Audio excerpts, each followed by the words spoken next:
पहला क्वेश्चन है, आर्य शब्द इंगित करता है ए नृजाति समूह को, बी यायावरी जन को, सी भाषा समूह को, या डी श्रेष्ठ वंश को।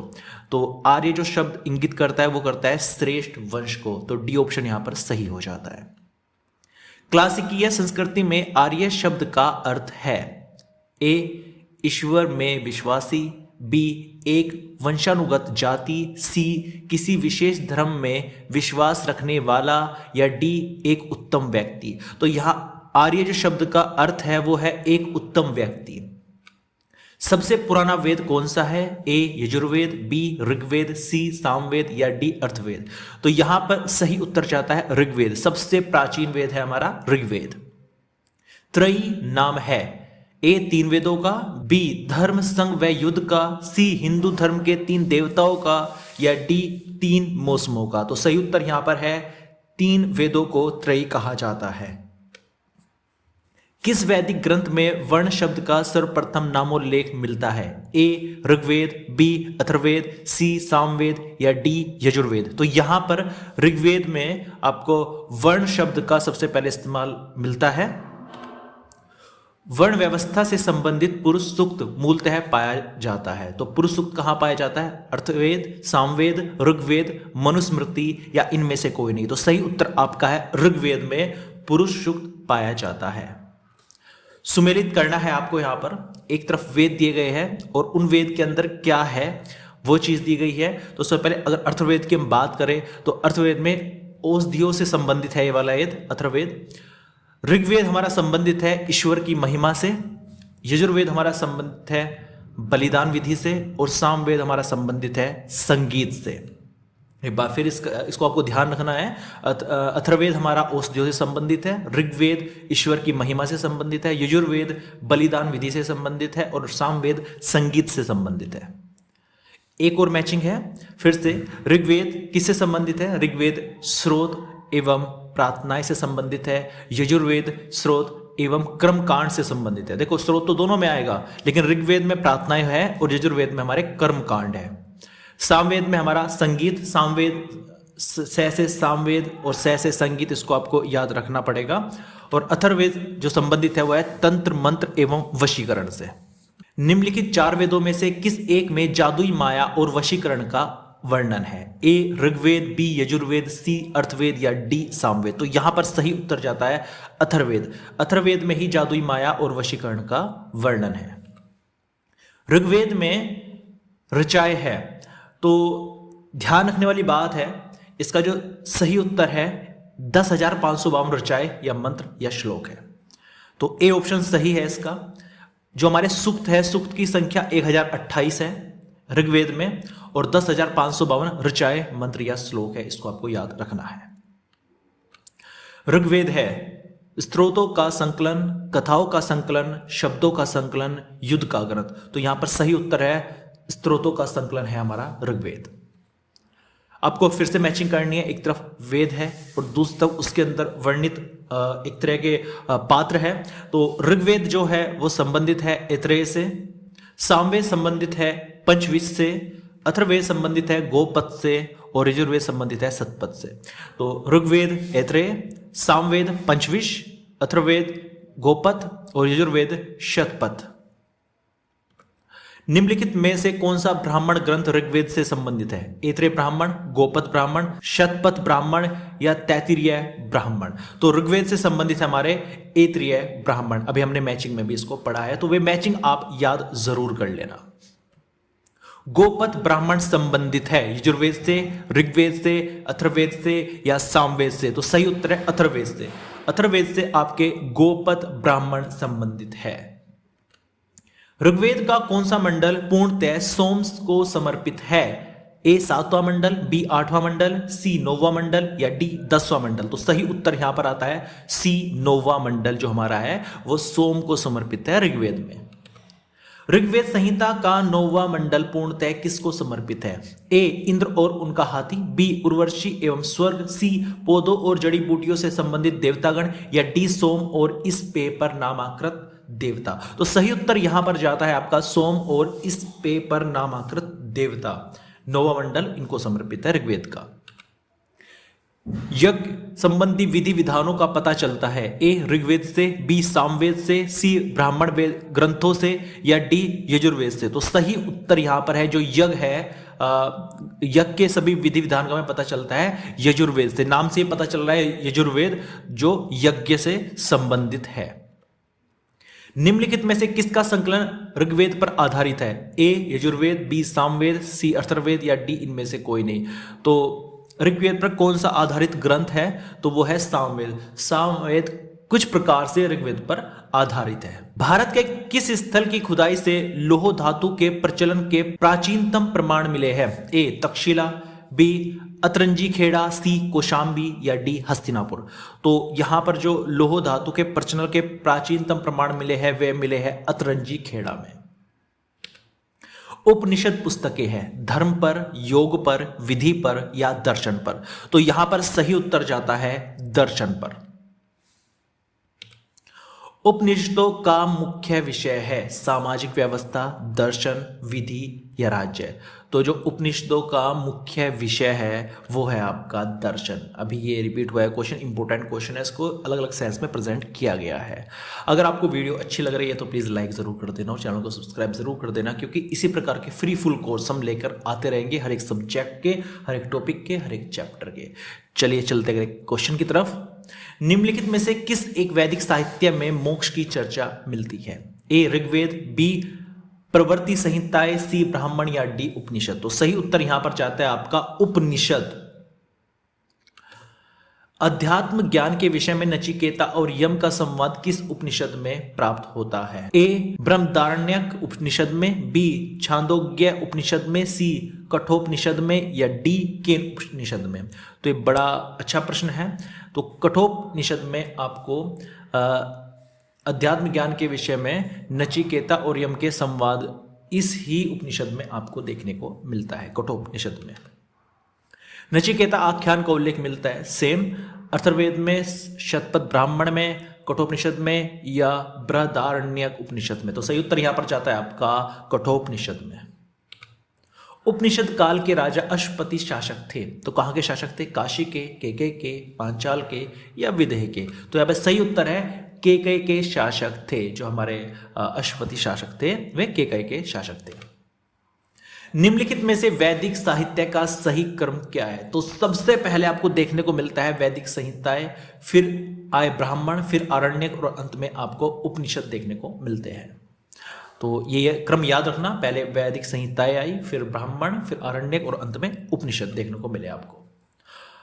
आरंभिक वैदिक साहित्य में सर्वाधिक वर्णित नदी है। तो सबसे ज्यादा जो वर्णित नदी है वैदिक साहित्य में वो है आपकी ए सिंधु नदी। वैदिक नदी अस्किनी की पहचान निम्नांकित नदियों में से किस एक के साथ की जाती है? ए ब्यास, बी रावी, सी चेनाब, या डी झेलम। तो यहां पे जो वैदिक नदी अस्किनी की पहचान चेनाब, सी चेनाब से की जाती है। ऋग्वेद में निम्नांकित किन नदियों का उल्लेख अफगानिस्तान के साथ आर्यों के संबंध का सूचक है? ए अस्किनी, बी परुष्णी, सी कुभा, या इसको क्रूमू भी बोलते हैं, या डी विपाशा शुत्रुद्री। तो आपका यहां पर सी कुभा या क्रुमु सही उत्तर है। वैदिक नदी कुभा का स्थान कहां निर्धारित होना चाहिए? अभी उस क्वेश्चन की सेंस बदल दी गई है। ए अफगानिस्तान में, बी चीनी तुर्किस्तान में, सी कश्मीर में, या डी पंजाब में। तो जो हमारी कुभा नदी है वह अफगानिस्तान में मानी जाती है।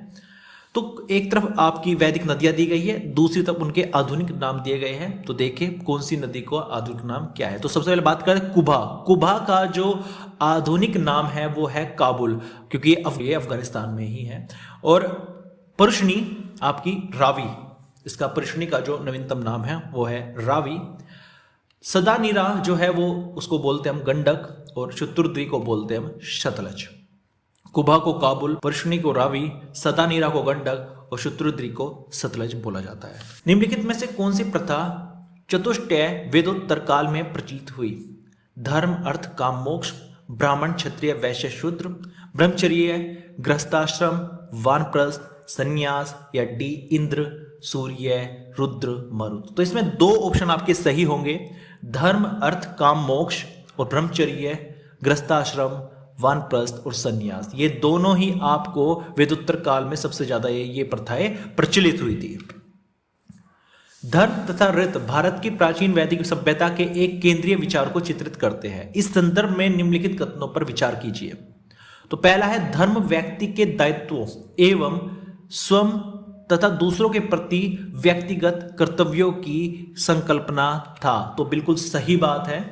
दूसरा है आपका, ऋत मूलभूत नैतिक विधान था जो सृष्टि और उसमें अंतर्निहित सारे तत्वों के क्रियाकलापों को संचालित करता था। बिल्कुल ये भी सही है, बिल्कुल। तो आपके ये दोनों ऑप्शन सही है, तो इसका सी 1 और 2 दोनों सही उत्तर है। भारतीय संस्कृति के अंतर्गत ऋत का अर्थ है ए प्राकृतिक नियम, बी कृत्रिम नियम, सी मानवीय नियम, डी सामाजिक नियम या ई इनमें से कोई नहीं। तो ऋत यहां पे एक तरह से प्राकृतिक नियम माना जाता है। ऋत का जो अर्थ है, निम्नलिखित वैदिक देवताओं में किसे उनका पुरोहित माना जाता था? ए अग्नि, बी बृहस्पति, सी द्यौस या डी इंद्र। तो सही उत्तर यहां पर है आपका बृहस्पति। बृहस्पति को पुरोहित माना गया है। निम्नलिखित में से कौन सी वह ब्रह्मवादिनी थी जिसने कुछ वेद मंत्रों की रचना की थी? ए लोपामुद्रा, बी गार्गी, सी लीलावती या डी सावित्री। तो सही उत्तर यहां पे जाता है लोपामुद्रा। इन्होंने कुछ वेद मंत्रों की रचना की थी। ऋग्वैदिक काल में निष्क शब्द का प्रयोग एक आभूषण के लिए होता था, किंतु प्रवर्ती काल में उसका प्रयोग इस अर्थ में हुआ। ए शस्त्र, बी कृषि औजार, सी लिपि और डी सिक्का। तो सही उत्तर यहां पर हो जाता है सिक्का। जी हां, निष्क को सिक्के के नाम से जाना जाने लगा था। ऋग्वैदिक काल में निष्क किस अंग का आभूषण था?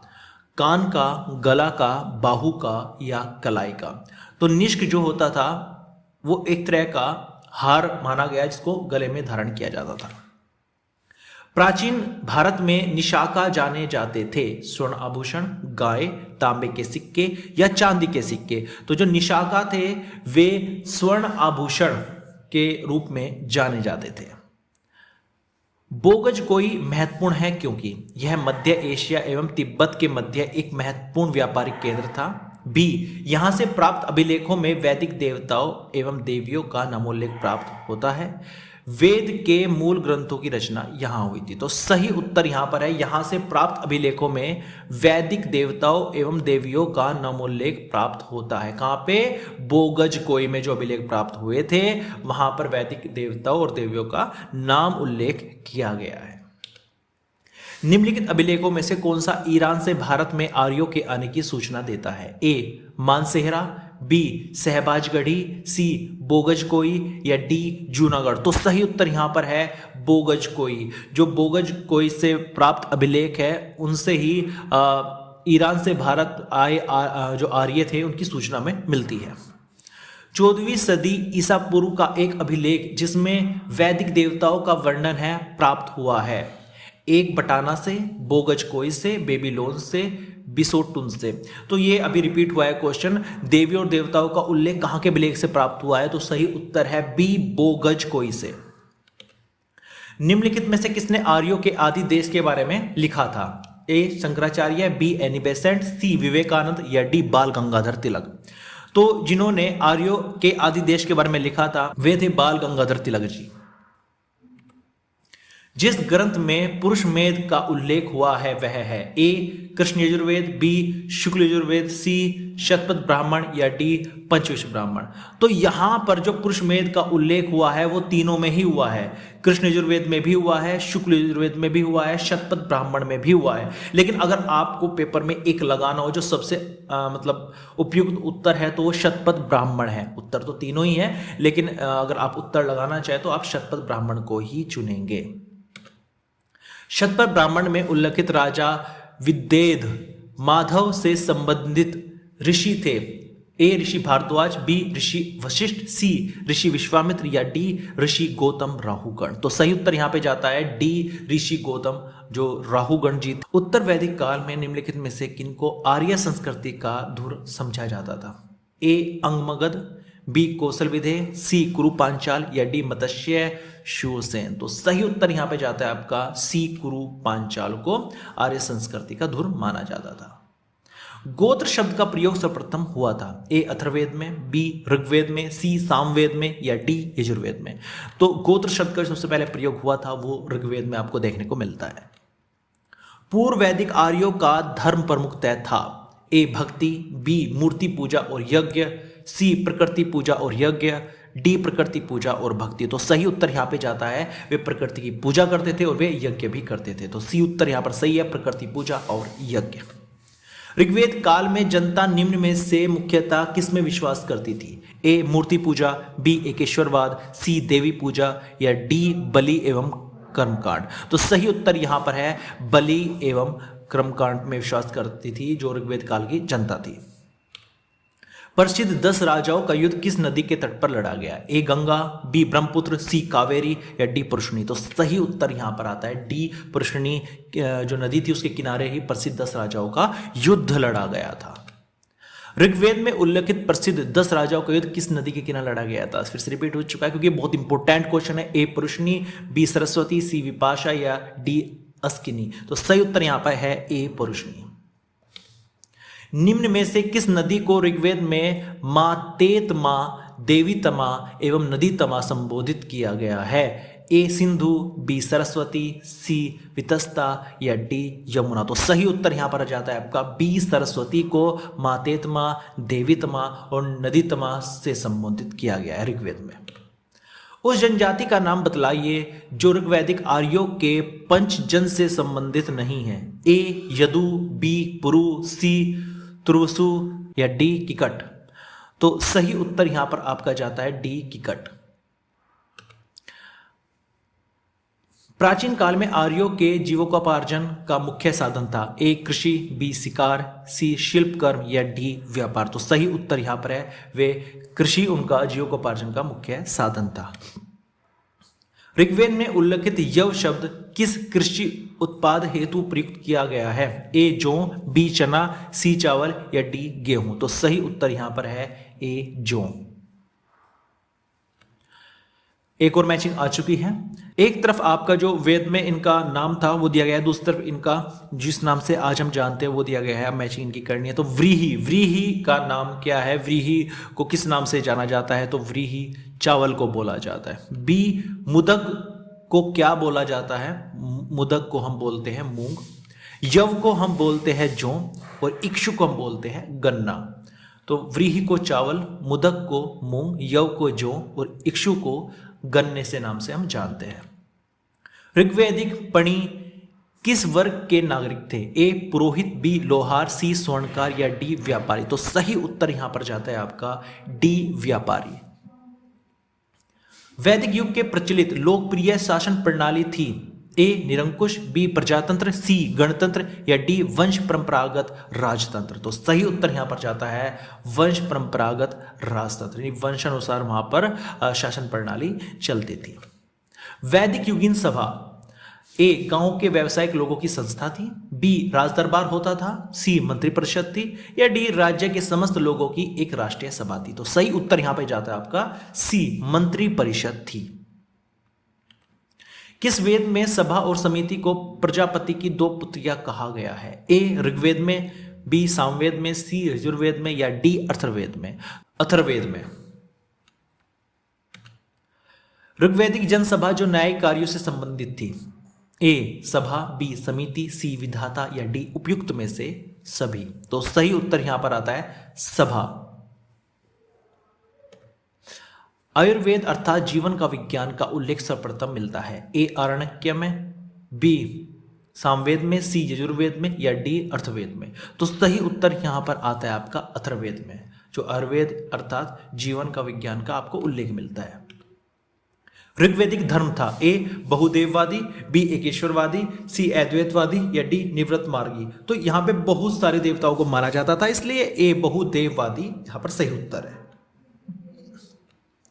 सर्वाधिक ऋग्वैदिक सूक्त समर्पित है ए अग्नि को, बी इंद्र को, सी रुद्र को या डी विष्णु को। तो सही उत्तर यहां पर जाता है बी इंद्र को। निम्नलिखित में से किसे ऋग्वेद में युद्ध देवता समझा जाता है ए अग्नि, बी इंद्र, सी सूर्य या डी वरुण।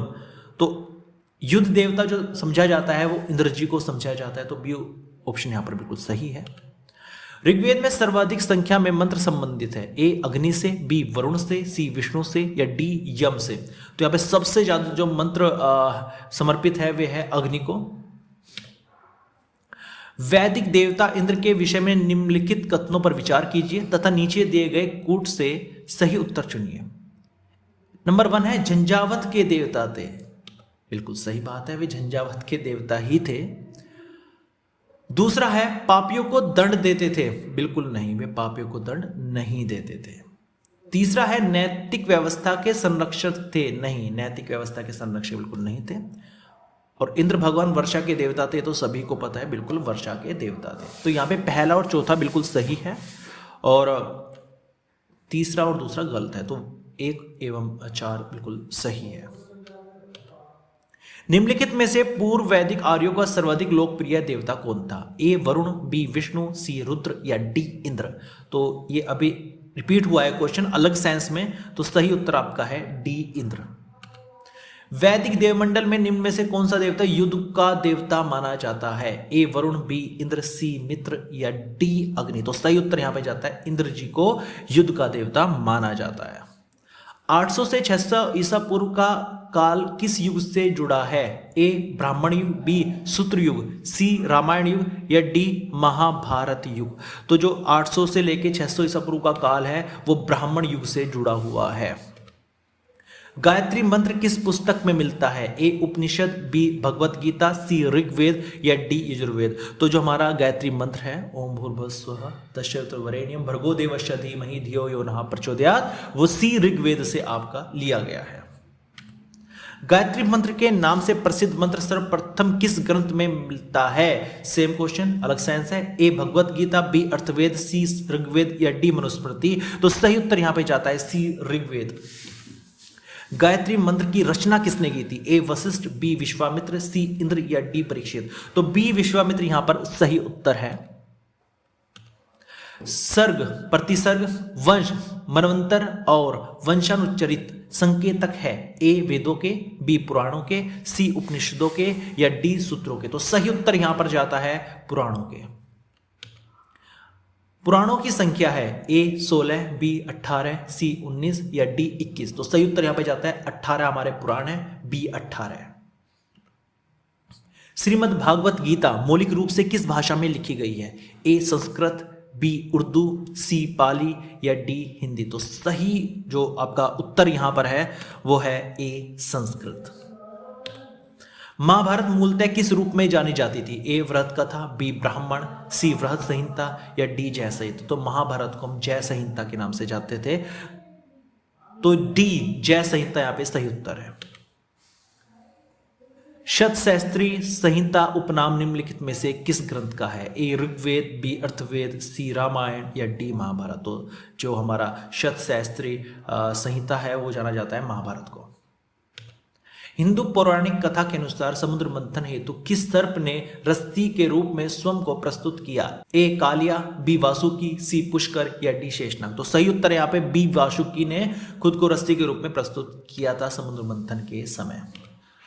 किस काल में अछूत की अवधारणा स्पष्ट रूप से उद्धृत हुई थी? ए ऋग्वैदिक काल में, बी उत्तरवैदिक काल में, सी उत्तरगुप्त काल में या डी धर्मशास्त्र के समय में। तो सही उत्तर यहां पर है जो अछूत की अवधारणा स्टार्ट हुई थी वो हुई थी धर्मशास्त्र के समय में। सत्यमेव जयते शब्द किस उपनिषद से लिए गए हैं? ए मुंडकोपनिषद, बी कठोपनिषद, सी छांदोग्योपनिषद या डी इनमें से कोई नहीं। तो सही उत्तर यहां मुंडकोपनिषद ए।